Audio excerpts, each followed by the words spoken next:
சிறுதானியத்தில் இட்லி மாவு அரைக்கிறது வந்து 2 விதமாக அரைக்கலாம். ஒன்று வந்து இட்லி அரிசி வந்து சேர்த்து அரைக்கிறது, இன்னொன்று வந்து இட்லி அரிசி சேர்க்காமல் அரைக்கிறது. நான் இப்போ வந்து இட்லி அரிசி சேர்த்து தான் அரைச்சிருக்கேன். 1 டம்ளர் கம்பு இல்லை ராகி, வெள்ளைச்சோளம் எது வேணாலும் எடுத்துக்கலாம். அதுக்கு ஈக்குவலாக அதே 1 டம்ளர் வந்து இட்லி அரிசி சேர்த்திட்டு 1/2 டம்ளர் உளுந்து, கருப்பு உளுந்து நான் எடுத்திருக்கேன். நீங்கள் வெள்ளை உளுந்து கூட எடுத்துக்கலாம். கொஞ்சமாக வெந்தயம் சேர்த்திட்டு நல்லா கழுவிட்டு தண்ணி வந்து அளவாக ஊற்றி ஒரு 7 மணி நேரம் வந்து ஊற வச்சு எடுத்துக்கலாம். 7 மணி நேரம் கழித்து எப்பவும் போல் வந்து நம்ம மாவு அரைச்சிக்கலாம். நான் வந்து கொஞ்சமாக அரைக்கிறனால வந்து மிக்ஸி ஜார்லேயே அரைச்சிக்கிறேன். சிறுதானிய மாவெல்லாம் வந்து ஒரு 3 நாளுக்கு மேலே இருந்ததுன்னா வந்து மாவு வந்து ரொம்ப புளிச்சிடும். 2 நாளுக்கு வந்து அளவாக தேவையான அளவு வந்து மாவு அரைச்சிக்கோங்க. இட்லி மாவு பதத்துக்கு வந்து அரைச்சி எடுத்துக்கலாம். அரைக்கும் போது வந்து ஐஸ் கட்டி சேர்த்து அரைச்சோம்னா மாவு வந்து சூடாகாமல் நல்லா பொது பொதுன்னு வரும்.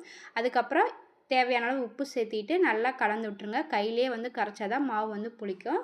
சிறுதானிய மாவெல்லாம் வந்து ஒரு 4 மணி நேரம் இல்லை அப்படின்னா 5 மணி நேரத்துலேயே வந்து புளிச்சிடும். அதை மட்டும் பார்த்து செக் பண்ணி நம்ம எடுத்து வச்சுக்கலாம்.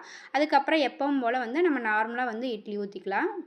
கருப்புளுந்து தோலோடு அரைக்கிற மாதிரி இருந்தால் மிக்ஸி ஜாரில் அரைச்சா தான் தோல்லாம் நல்லா அரைப்படும். இல்லை இது கிரைண்டரில் அரைச்சோம்னா கொஞ்சம் வந்து திப்பி திப்பியாக இருக்கும். டெய்லி ஒரே மாதிரி மாவு அரைக்காமல் ஒவ்வொரு நாளைக்கு ஒவ்வொரு சிறுதானியத்தை வச்சு மாவு அரைச்சோம்னா இன்னுமே வந்து ரொம்ப நல்லது.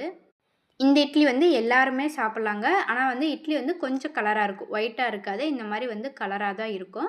நெக்ஸ்ட் டைம் வந்து இட்லி அரிசி இல்லாமல் இந்த சிறுதானியத்தை மட்டும் வச்சு எப்படி மாவு அரைக்கலாம்னு சொல்லி நெக்ஸ்ட் வீடியோவில் பார்க்கலாங்க.